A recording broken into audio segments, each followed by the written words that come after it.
The twin sons of Tatooine, relentless and unforgiving, cast long shadows across the desolate landscape. For years, Obi-Wan Kenobi lived beneath their gaze, a hermit haunted by the ghosts of his past. The silence of the Jundland wastes was a constant companion, but it was a silence often broken by the echo of his own regrets. Of all the burdens he carried, none weighed heavier than the fate of Anakin, his Padawan, his brother, lost to the darkness. He had failed, he believed, in the most profound way a master could fail his student. He had watched Anakin fall, fought him, left him for dead on Mustafar, and then, from afar, seen him transformed into the terrifying visage of Darth Vader. This knowledge was a wound that refused to heal, a constant ache in his spirit.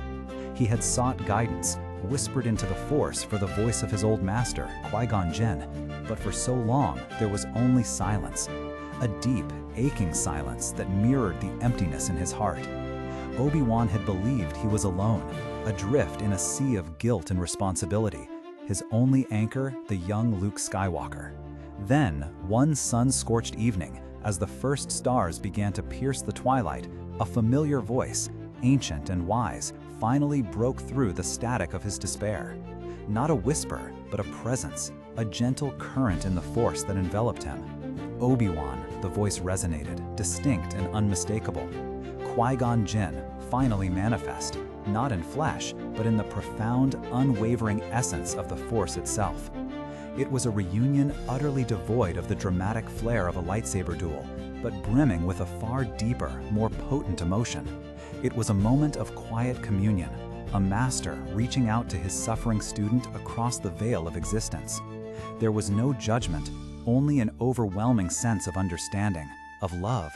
And the very first words Qui-Gon offered were not a rebuke, but an affirmation that sliced through years of self-doubt. "My Padawan," he said. And in that simple phrase, decades of history, of shared struggle, of enduring bond were instantly rekindled.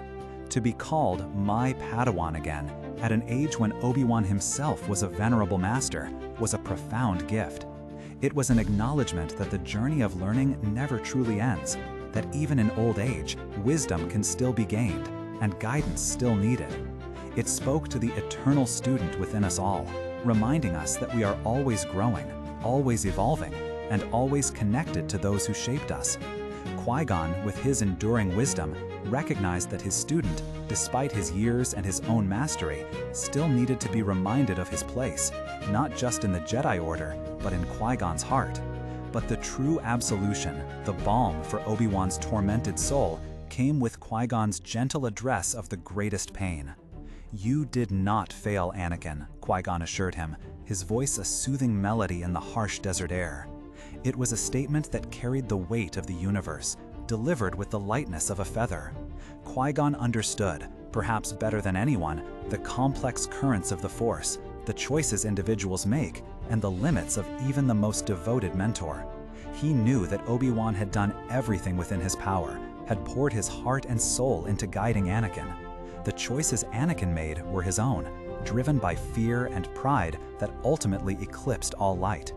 This was not a burden for Obi-Wan to bear alone, nor one he could have prevented. And then, Qui-Gon validated the agonizing choices Obi-Wan had made since, particularly the one that now defined his lonely vigil. "You made the right choice in protecting Luke." This was not just a confirmation of a tactical decision, but an affirmation of Obi-Wan's deep, unwavering commitment to hope, to the future. It was a recognition of the profound, selfless love that had driven him to Tatooine, away from everything he knew, to safeguard the galaxy's last best chance. Their conversation, though not described in the films, resonates as a quiet absolution. It was a master giving his student the peace he so desperately needed, washing away the corrosive guilt that had knotted him for so long. Qui-Gon, always the maverick, always attuned to the living Force, understood that true mentorship extended beyond lightsaber forms and Force techniques. It was about healing the spirit, offering comfort, and reminding one's student of their inherent worth and the noble path they had walked. It was a final, beautiful act of mentorship, paving the way for Obi-Wan to fully embrace his destiny, to find his own peace, and ultimately to join his master in the boundless expanse of the Force. This profound reunion, occurring off-screen but deeply felt, underscores the enduring power of connection, the unending cycle of mentorship, and the ultimate grace found in forgiveness, both from others and, most importantly, for oneself. What are your thoughts on this profound, unseen reunion? How do Qui-Gon's words resonate with you? And what other moments of mentorship in Star Wars or elsewhere have deeply moved you? Share your reflections in the comments below. And if you appreciated this journey into the heart of Star Wars lore, please consider subscribing for more thoughtful explorations of the stories we love.